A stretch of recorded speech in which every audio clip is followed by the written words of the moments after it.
Going ahead, let me introduce CA Sanjay K. Agarwal ji. He is a renowned faculty and a speaker on direct tax. Sir has deliberated in hundreds and hundreds of seminars at various national and international platforms. He has over 35 years of vivid experience in the field of income tax investigation, CIT appeals, income tax appellate tribunal, tax writs, MIS advisory, management consultancy, and corporate advisory services.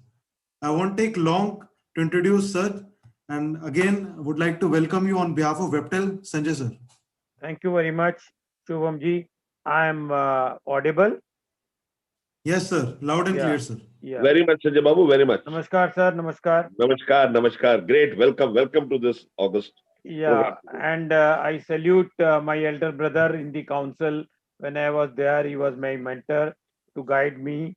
And when we were together in the regional council, and he was in central council, a lot of support have already been given. And I always adore his, you can say, the words and the incentives or whatever he gives. The other person can never repay. So Nandaji is one of the, you can say, mentors for us also.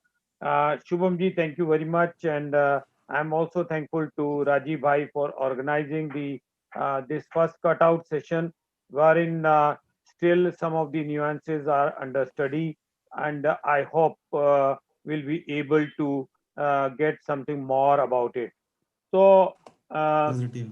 without doubting it, that uh, even because of the lot of dip in the economy because of the COVID-like situation, one was expecting some of the levies which will be, you can say, levied by the finance minister, but to our surprise, there is no change in the taxation.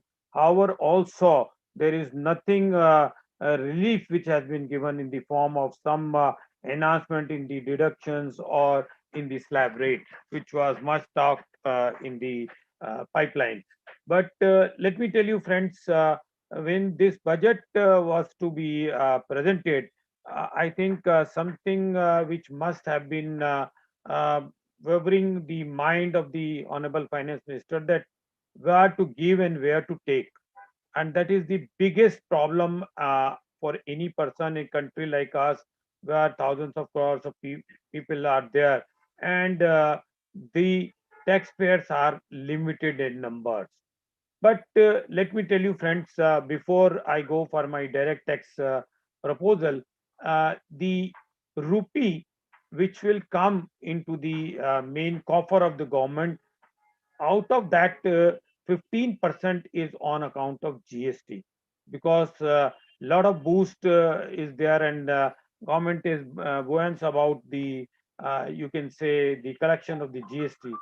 And to my surprise, the income tax is also 15%. But the you can say the worry part is this, that the borrowings are at a very high stage. They are at a 36%. And it means 1 rupee which goes to the government, out of that 1 rupee, 36 paisa is on account of borrowing. And when I talk about how the amount to be spent, then though I know it that a lot of demands are made by states and everywhere, but the point which is to be kept in mind, that out of 36 paisa, the 16 paisa is on account of the state share of taxes which is there, which is to be given, and 20 paisa is on account of interest payment. So the point is this, that this need to be taken care in the coming years after the COVID is over, and the borrowing is to be reduced, or borrowing are not supposed to be repaid in the form of the interest. So this is something which I wanted to tell you in, you can say, overall situation. Now I give you another that this particular budget, because of the direct taxes, it is being divided into four parts. One is rates, then the tax incentives, what they are offering in this budget, and then the removing the difficulties. A lot of difficulties have been removed in the this budget, and it has become the, you can say now, the one of the big portion of the amendment by the government, that they remove the difficulty faced by the taxpayers. And then there are certain rationalization of the provision. So the budget has been divided into these two parts. I have Mr. Juneja also, who will be covering on the parts which are in relation to the time limits, advance ruling, ITAT faceless provisions, then about 44 ADA, IFSC, depreciation on goodwill, etc. So I'll not be touching on those aspects. So the first incentive which has given in the form of the cash on account of LTC, uh, there are certain conditions which have they have laid down. Now up to 236,000 you can get the LTC for this year between 12th October 20 to 31st March 21 without even traveling.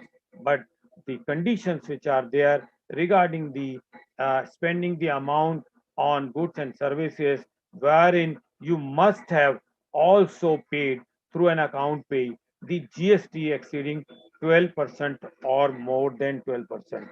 So this is something, a unique idea this government wanted to bring.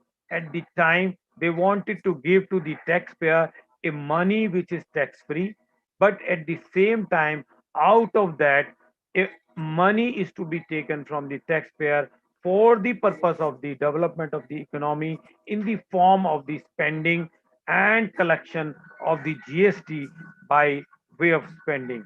So instead of, let us say, in the smaller taxpayer, a 20% tax levying, the government wanted to take that money by way of 12% and above on account of GST. There are certain other conditions. It is to be through an account pay check, and this amendment have been made by clause 5. I'm not going into the details because it will take a lot of time. Then the affordable rental housing is also, they have increased the one more year in this. And if you are getting an approval of ATIBA project and you are delayed because of the COVID situation, or you wanted that if to approve, then up to 31st March 22, you can get your project approved in the affordable housing sector. Then uh, there are certain amendment of IFSC, which my friend Juneja ji will take. Now I take you to the issues of the zero coupon bond. Now some of the infrastructure debt fund have been allowed after the approval to issue zero coupon bond. Zero coupon bond is a bond by which the funds are influxed in the economy without having any, you can say, burden on account of the outflow of dividend or the interest payment at the time of the issue. So this is what they have uh, in the infrastructure debt funds were also allowed to invest in this. Let me tell you, friends, I have been told that in Japan, if you are keeping the money in the bank account, they will charge you the money out of that. Means they will take from you instead of giving the interest, they will charge interest on you. And as such, all such investment are new made in the other countries. So this is one of the place where the investment will be made by these funds in the economy of the India. Now, the next is regarding the urban cooperative banking sectors. There is the merger or something is there, 1044 DB about the business reorganization of cooperative banks talks about it. And in case of talk, these mergers of the cooperative banks, what happens that there are certain incentive which are given in the form of Section 32 enhanced rate of depreciation, 35D, 35 double D, 35 double DA. So all these incentives are lost to the institution, which goes and merge into the another one. Now the government has found a very unique idea. Now what they say, if suppose a particular cooperative bank merged after, let us say, 200 days, and up to 200 days he has to, or that is the cooperative bank has to pay the taxes. Now all these deductions has to be given to the entity who is holding on the last day of the financial year. So what they have done, they have divided proportionately in respect of number of days for this merger or business reorganization, you can say. It's a beautiful idea of taxing the right person and the right period also. Then a lot of strategic disinvestment is being planned in the this year also, and as it is said that lot of PSUs are going to be disinvested in this year, and as such explanation 6 to section 2 of 19 AA have been also amended along with section 72A 1 as well as 1A and small a by way of clause 3 and 22, because the respective you can say incentives or the carryover of losses or other incentives will not be given for the purpose of disinvestment. So they have tried to provide the person, those who are investing in all these PSUs, to get them the real incentive also in form of these sections which I have mentioned. Now, the similarly, they have extended the deduction in respect of ATEEA, that is regarding the loan which you have taken for the affordable housing. This period has also been increased for 31st March 22, and a deduction of 1,50,000 was proposed in the last year. So this is something what they have done. So far as the startup, as Nandaji has also said, they have provided startup certain benefits in the form of 80 IAC and 54 capital B. This have been extended up to 31st March 22.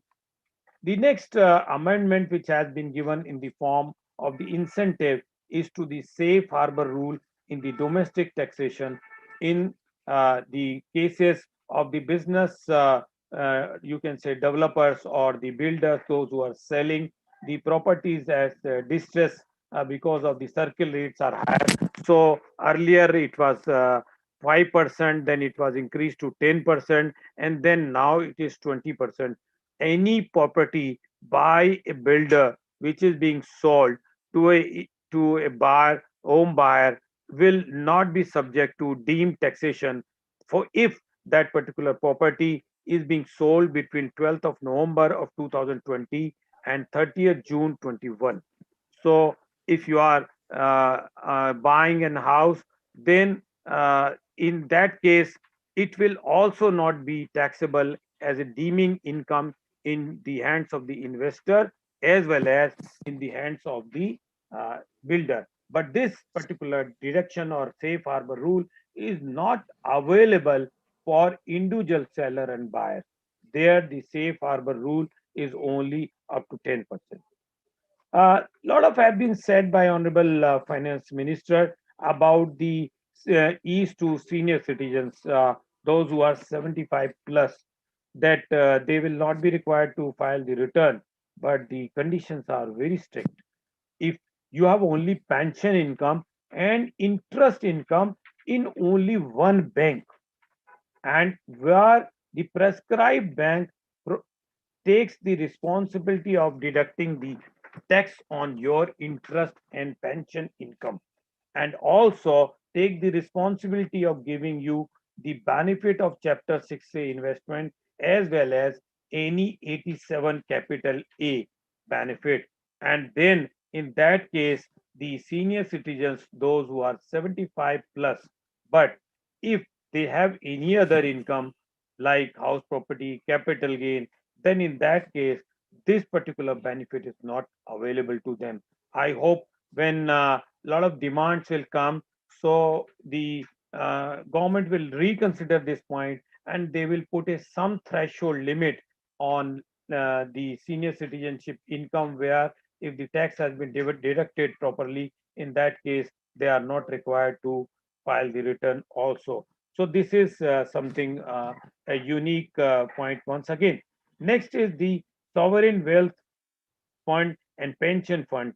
They are now given a lot of benefits and incentive.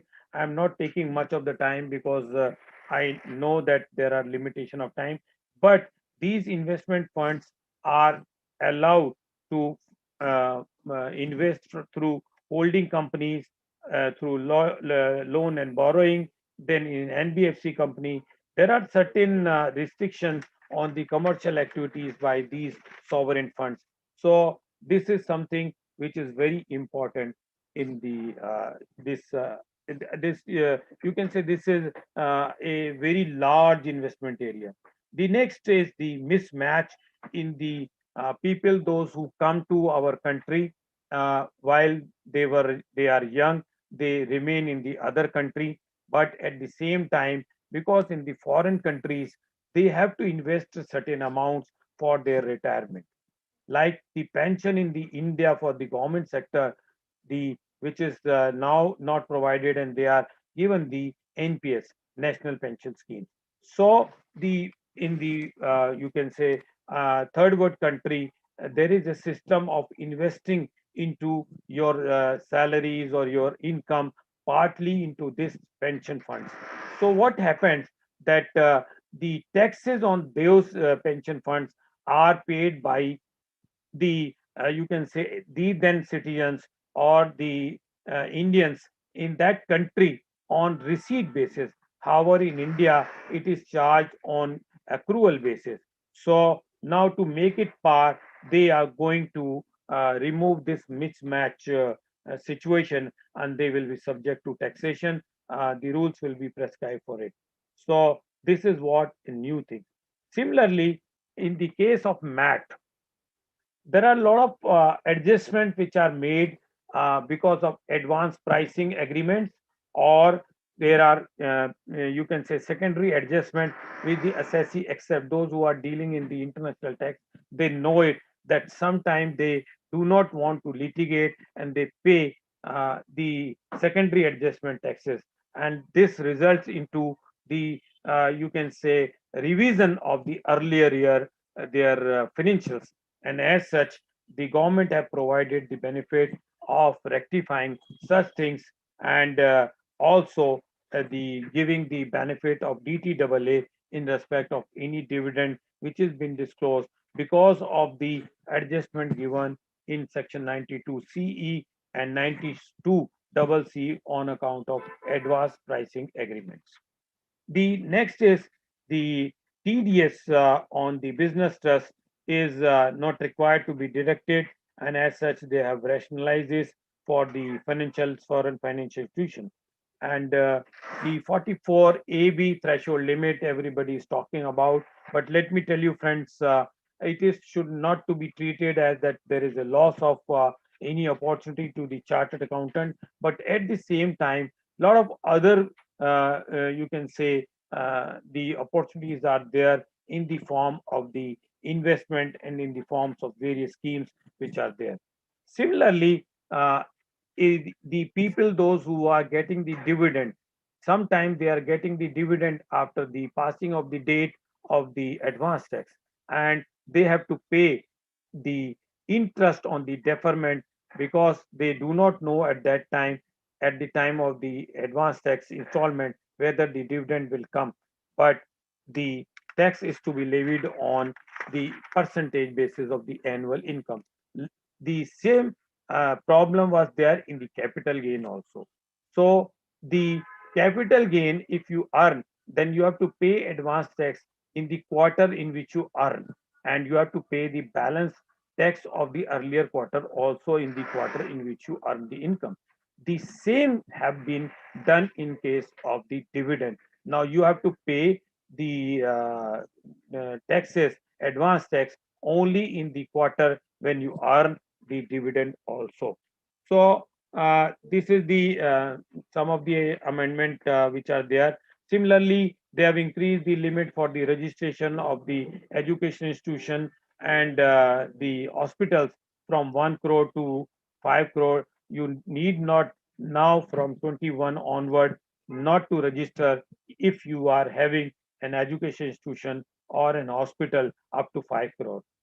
This is the good step which they have taken for claiming the deduction under 1023 capital C3 AD and AE. This is pre-filled return. I've already said I do not want to say anything. The revised return is now restricted, as it has been said by Rajiv Bhai also, that the time has been reduced and it is 31st December now. Defective return also, a lot of returns have been declared as defective and then people face 148. So now the board has taken the power to redefine the defective return also. One of the biggest controversy of the employee share of PF and ESI, if it is paid even 1 day late, it is not allowed by the income tax.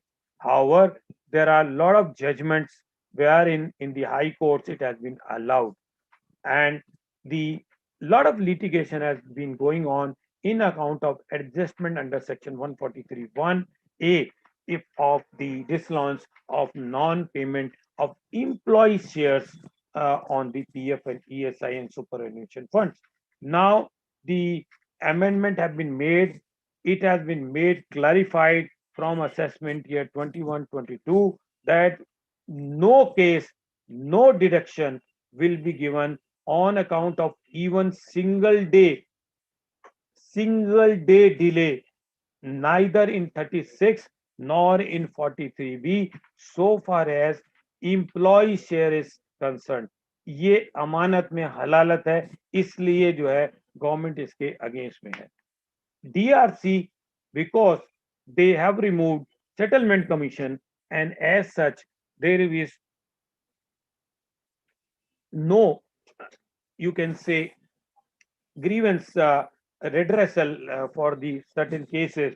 So they have brought it. DRC committees will be formed when in such cases up to 50 lakh rupees of income can be settled in respect of normal search or in respect of the you can say double taxation also. Advance ruling my friend will take, and these are the few major amendments